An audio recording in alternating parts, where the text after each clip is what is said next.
Hello students, today we will start exercise 13.1 and the first question is using laws of exponents simplify and write the answer in exponential form। यानी कि आपको जो मैंने पिछली video में जो लाज बताए थे यानी कि जो आइडेंटिटीज आपको बताई थी एक्सपोनेंशियल लाज बोलते हैं उनको, तो वो जो मैंने बताए थे आपको वहीं से आपको यूज़ करके उन्हीं सभी लाज का यूज़ करके आपको इनको जो है क्वेश्चंस को सोल्व करना है, वैल्यू निकालिए और जो वैल्यू निकालोगे वो किस में होनी चाहिए, एक्सपोनेंशियल फॉर्म में ही होनी चाहिए। तो आपके पास है 3 raise to power 2 multiply 3 raise to power 4 multiply 3 raise to power 8। तो देखो क्या इन सभी का बेस जो है वो देखो 3 3 3 बेस सेम है, ठीक है, बेस सेम होता है। तो देखो हम क्या करते हैं, a की power m into A raise to power n is equal to A raise to power m plus n, यानी मल्टीप्लाई होता है और बेस सेम होता है। तो हम क्या प्रॉपर्टी लगाते हैं, A raise to power m plus n। तो हमारे पास क्या हो जाएगा 3 raise to power 2 plus 4 plus 8, it means 3 raise to power 14 is the answer. Second part देखिए, सेकेंड पार्ट के अंदर मेरे पास है 5 raise to power 2 raise to power 3, यानी कि ये पावर की ही पावर है, divide by 5 raise to power 3। तो देखो सबसे पहले हम इस वाली ब्रैकेट को सोल्व करेंगे, बाद में डिवीजन वाला, क्योंकि at first according to BODMAS हम ब्रैकेट को ही सोल्व करते हैं, तो इसको करेंगे बाद में, फिर हम इसके साथ इसका रिलेशन बनाएंगे। तो देखो पावर की जब पावर होती है यानी A raise to power m raise to power n अगर आपका है तो m जो ये दोनों पावर हैं ये मल्टीप्लाई हो जाती हैं, यानी A raise to power m into n हो जाता है, mn हो जाता है। तो देखो मैंने यही किया, 2 इंटू 3 हो जाएगा, 2 इंटू 3 यानी कि 5 raise to power 6 divide by 5 raise to power 3। तो आप देखो बीच में डिवीजन है, तो मैंने साइड में देखो ये एक्सपोनेंशियल ला जो है वो मैंने लगाया है A raise to power m divide A raise to power n। So A raise to power m minus n, क्योंकि डिवीजन में जब बेस सेम होता है तो हम पावर को क्या करते हैं, सब्ट्रैक्ट करते हैं। So 5 raise to power 6 minus 3 and 5 raise to power 3 हमारे पास जो है क्या आ जाएगा, इसका आंसर आ जाएगा, ठीक है। अब आइए इसके 9th पार्ट पे, 2 raise to power 20 divide 2 raise to power 15 multiplied by 2 raise to power 3।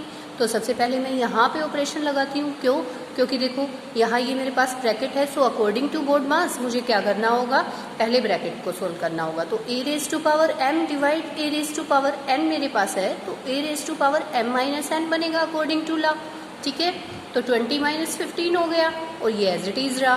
तो 2 raise to power 5 multiply 2 raise to power 3। So देखिए क्या हो जाएगा, अब ये दोनों जो हैं मेरे पास बेस सेम है और बीच में मल्टीप्लिकेशन है, तो पावर क्या होंगी, ऐड हो जाएंगी।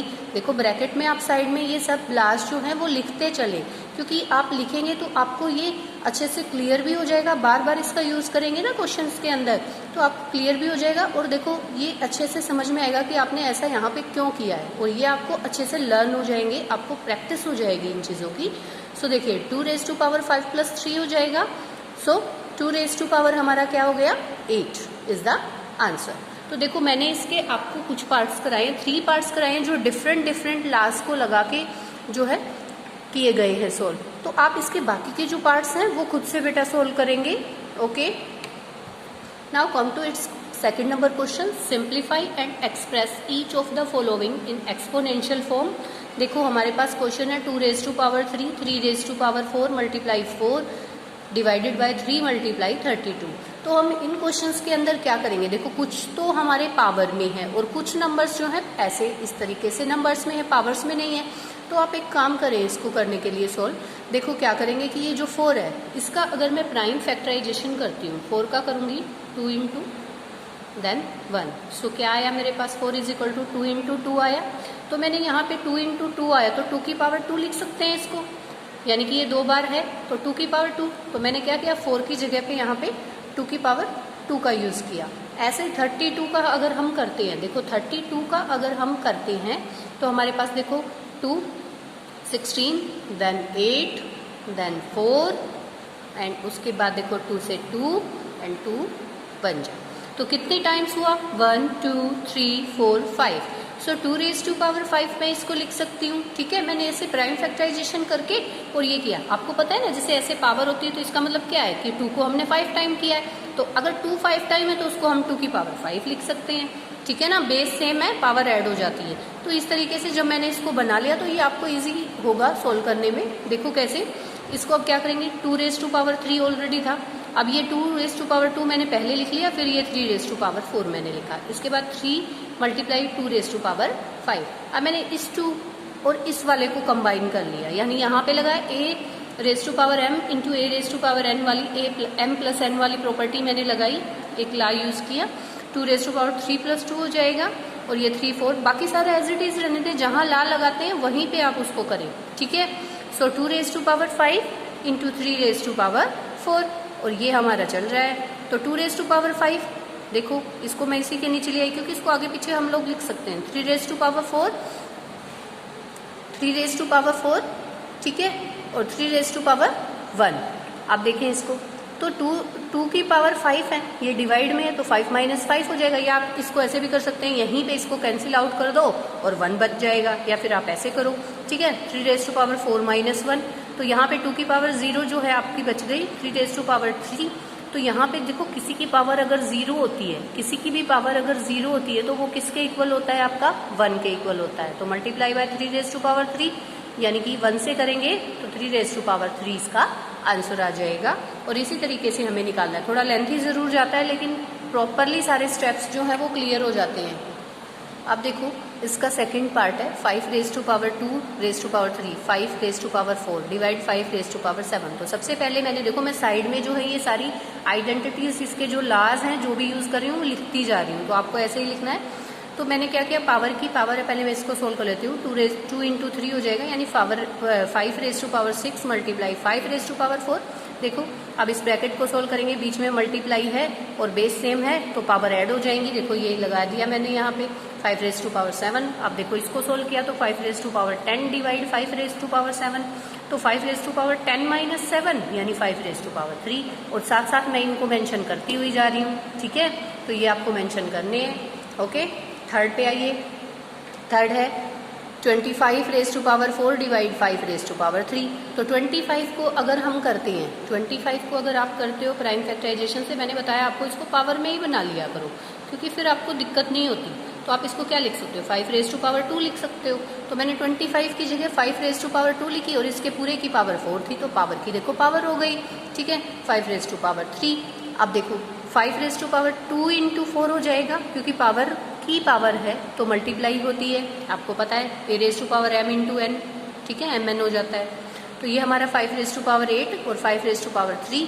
अब देखो यहाँ पे डिवीजन है तो डिवीजन वाली जो है हमारी लोज लग जाएगी, क्या लो था हमारा 5 जो है इसमें ये पावर सब्ट्रैक्ट हो जाएगी, 8 माइनस 3 5 रेज टू पावर 5, ठीक है, ये हमारे पास आंसर आ गया।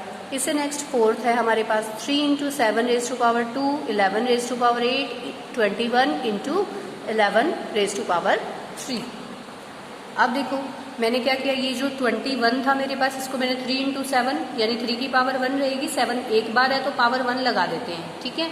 और ये तो देखो 3 रेज टू पावर 1 से 3 raise to power 1 cancel out हो गया। अब 7 2 था और 7 1, ये डिवीजन में है तो 7 के साथ 7 का बनाएंगे कॉम्बिनेशन, 11 के साथ 11 का, तो 7 में से 7 raise to power 2 minus 1 and multiplied by 11 raise to power 8 minus 3, ठीक है, तो 7 रेज टू पावर 1 बच गया, इनटू में 11 रेज टू पावर 5। तो ये हमारे पास जो है क्या हो जाएगा, इसका आंसर हो जाएगा। क्लियर है बेटा। फिफ्थ पे आइए, फिफ्थ में क्या है हमारे पास, 7 raise to power 1 11 raise to power 5, sorry ये इसका आंसर हो गया। देखो 3 raise to power 7 3 raise to power 4 multiply 3 raise to power 3, ये है आपके पास। तो एट फर्स्ट तो आप नीचे ही नीचे इसको देखो, ये मल्टीप्लिकेशन में पहले इसी को सोल्व कर लो।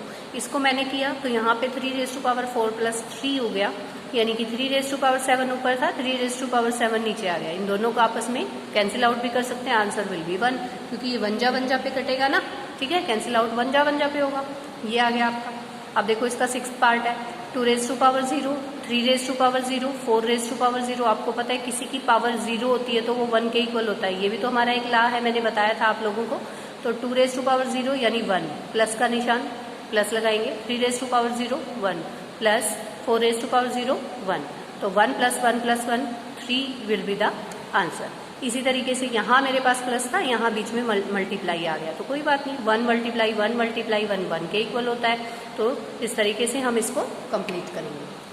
अब देखो इसका 8th पार्ट है 3 raise to power 0 plus 2 raise to power 0 into 5 raise to power 0। तो यहाँ पे 1 हो गया, यहाँ पे 1 हो गया, यहाँ पे भी जो है आपका 1 ही हो जाएगा। तो 1 + 1 2 मल्टीप्लाई 1, तो 2 विल बी द आंसर। ठीक है, अगले पे आइए, देखो 2⁸ मल्टीप्लाई a⁵ 4⁵ a⁵, तो 4 को जो है मैंने 2⁵2 लिख दिया, और पूरे की पावर देखो ये 3 ये ऑलरेडी है, और 4 को मैंने 2 की पावर 2 लिख दिया। ठीक है, अब देखो 2⁸8 a⁵5 2⁶6 6 हो गया ना, 2 3 जा 6, तो 6 हो गया। तो अब देखो 2 8 2 6 ये डिवीजन में है, ये इसके साथ डिवीजन में है, तो 2⁸8 - 6 एंड a⁵5 - 3। ठीक है, तो अब मेरे पास क्या बच गया, देखो 2⁵2 मल्टीप्लाइड a⁵2। तो अब देखो इसमें अगर पावर सेम होती है तो हम लोग क्या करते हैं, आइडेंटिटी क्या यूज करते हैं, देखो a⁵m एंड मल्टीप्लाई b⁵m, तो हम इसको क्या लिख सकते हैं, ab एंड ⁵m। तो मैंने ये वाली आइडेंटिटी यहाँ पे यूज की, 2a को इकट्ठा लिख के पूरे की पावर 2 कर दी। ठीक है, अब इसके 10th पार्ट पे आइए। 10th पार्ट हमारे पास क्या है, देखो a⁵5 इंटू a⁵8 a⁵3, तो ऊपर वाले में रिलेशन क्या है, मल्टीप्लीकेशन है, बेस सेम है, तो a⁵5 + 8 हो जाएगा, डिवाइड बाई a⁵3, तो a⁵13 हो गया, यहाँ पे 8 एंड 5 13 हो गया, a⁵3 डिवाइड में आ गया। ठीक है, अब देखो a⁵13 - 3 यानी a⁵10, और देखो ये मैंने डिवीजन वाला लो जो है वो यहाँ पे यूज कर दिया है। 11th पार्ट में मेरे पास क्या है, 4⁵5 a⁵8 एंड b⁵3, और इसके नीचे भी जो है ये इस तरीके से है। तो देखो इसको मैंने 2 नहीं बनाया, क्यों नहीं बनाया, क्योंकि दोनों का बेस 4 4 था, तो इसको एज इट इज सोल्व कर लेंगे। 4⁵5 - 5 a⁵8, क्योंकि देखो इसके डिवाइड में ये, इसके डिवाइड में ये, और इसके डिवाइड में ये जो सेम होते हैं उन्हीं को तो सब्ट्रैक्ट ऐड करेंगे ना, जिसका बेस सेम हो। ठीक है, उन्हीं पे प्रॉपर्टी लगेगी। तो ये मैंने इस तरीके से इसको लिखा। अब देखो मेरे पास क्या आ गया, 4⁵0, यहाँ से a⁵3 एंड b⁵1, यहाँ किसी की पावर अगर 0 है तो वो 1 के इक्वल है, इट मीन्स इसका answer 1 and a3 multiply b1, तो मल्टीप्लाई करेंगे तो a3b is the answer for this question. Okay, अब आइए आप नेक्स्ट पार्ट पे, 2⁵3 मल्टीप्लाई 2⁵, इस पूरे का 2⁵ नहीं है, ये पूरे का, यानी कि होल ब्रैकेट के बाहर जो है आपका स्क्वायर है, यानी इन दोनों को सोल्व करके फिर उसका स्क्वायर करना है। सो 2⁵3 मल्टीप्लाई 2⁵1। अब हम क्या करेंगे, पहले हम अकॉर्डिंग टू बोर्ड मास क्या करते हैं कि ब्रैकेट को सोल्व करते हैं। तो ये देखो ये मल्टीप्लीकेशन है, बेस सेम है, तो पावर क्या हो जाएंगी, ऐड हो जाएंगी, पूरे की पावर 2 है, तो 2 की पावर 4⁵2, तो हमारे पास क्या हो गया, 2⁵8। ये वाली आइडेंटिटी हमने लगा दी। देखो आइडेंटिटीज मैं सारी की सारी आपको साइड में लिख के दिखा रही हूँ, तो वो चीजें आप भी मेंशन करें क्वेश्चन में, वो फिर आपको अच्छे से अंडरस्टैंडिंग होगी क्वेश्चन की। ठीक है, आई होप आपको ये समझ में आया होगा। थैंक यू बेटा।